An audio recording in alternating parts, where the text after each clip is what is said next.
I'm Chris Gamble. On Sunday mornings, we talk about my channel growth and analytics. So, if you are an aspiring data engineer and you're looking to continue to learn, there's no way better to learn than to teach. So, possibly starting a new YouTube channel might be for you. So, if that's something that you're interested in, be sure to join us. Also, if you're an aspiring YouTuber, jump on. I will share my growth tactics and share the things that I've learned on my journey. So this week I've learned a ton. I'm going to share that with you. We're going to go over my analytics. I have an exciting growth. I hit an exciting target this week. So I'm super happy about that. And we're going to get into it. For those of you that have not met her yet, this is Annie. She's the most friendly and loving dog that I've ever had. So uh, that's Annie. She's not been in the videos before. This is new to her. So she is a new YouTuber. So all that to say, I'm going to try to have these be a little bit more informal on Sundays. I'm going to sit on my couch and just talk to you. We're going to show our analytics right above me on the wall. And that's how we're going to do this, I believe. So we're going to see how that goes. You'll notice that I have a notebook. Really, it's just a pad. But I'll get into the things that I've learned this week, and having the pad is one of those things that I've learned this week. So, first thing I learned this week is it's the middle of August. What happens the middle of August every summer is kids go back to school, teenagers that are watching YouTube go back to school, adults that are going to take their kids to school are starting to get into a busy time of year where they're having to do more things now.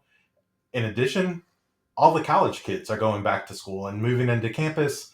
They don't have time that they had over the summer to watch YouTube.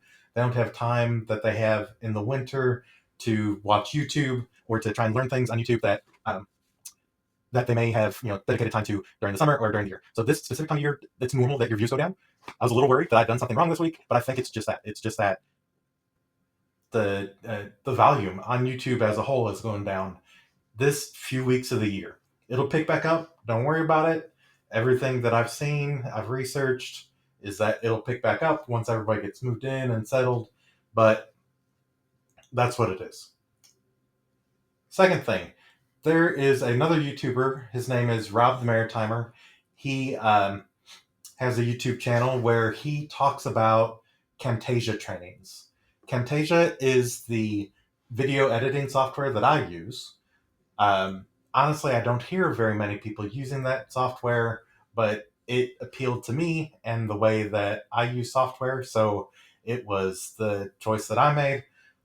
So I was super excited when I saw that he had done some trainings on it. In addition, his channel just reached over 20,000 subscribers. So he did this big video about how he did it and what his journey had been and how he had taken time off, but his channel still grew during that time, and how one video really could, take your channel from obscurity into 20,000 subscribers.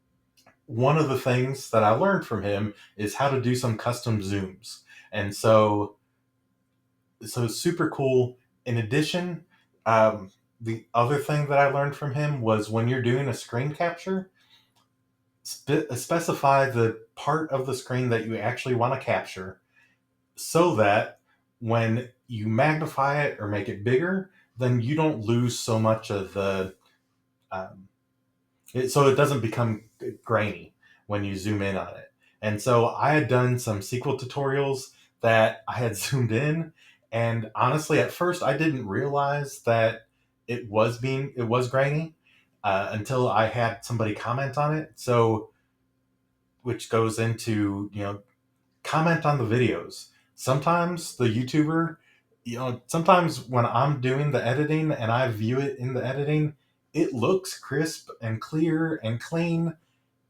But sometimes when you publish it and upload it, I guess I didn't realize this, but it could lose some of that clearness. Another thing I learned this week is to keep a notepad or a journal on me pretty much all the time. Either that or keep some type of, journaling or um, OneNote or something open on your phone so that you could jot down notes when you think of them. Because sometimes there are times that I think of something through the week and I'm like, oh, I really want to cover that on my Sunday video. But sometimes by the time I get a chance to get to a notebook or to, especially by the time I get to Saturday and I'm recording this, I've already forgotten what that thing was. I'm lucky if I remember that there was a thing to remember. The other thing I learned this week is some of my earlier content is starting to catch on. So never count out something that you've done that maybe didn't take off initially.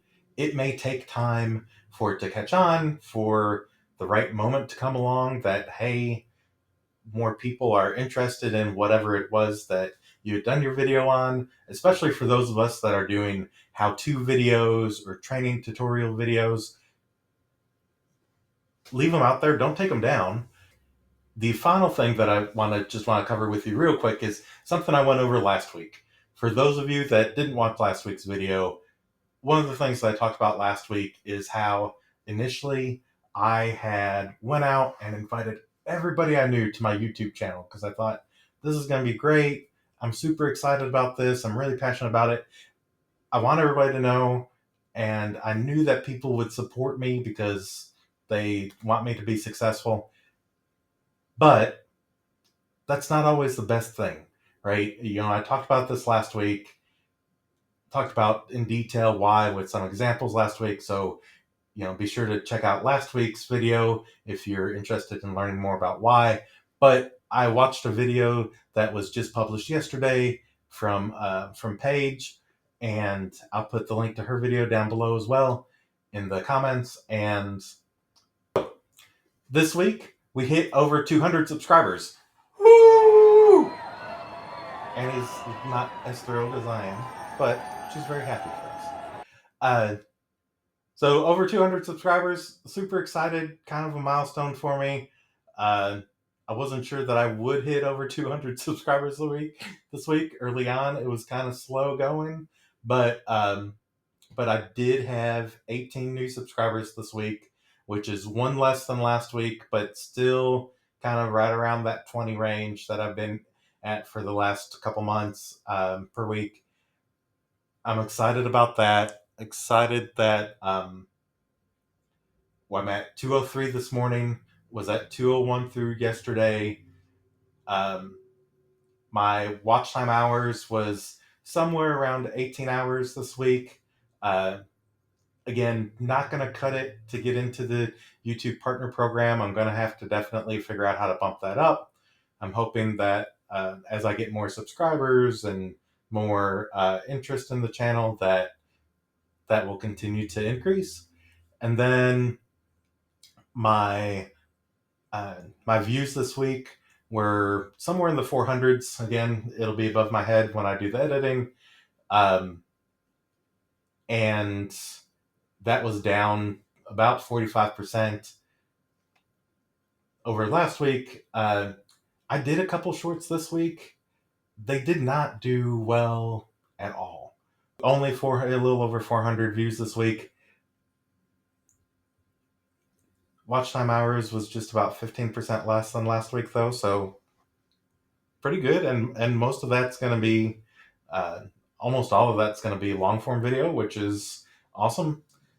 The reality is that I need like 10 hours a day, maybe like 13 hours a day to get the 4,000 watch time hours in a year, right? So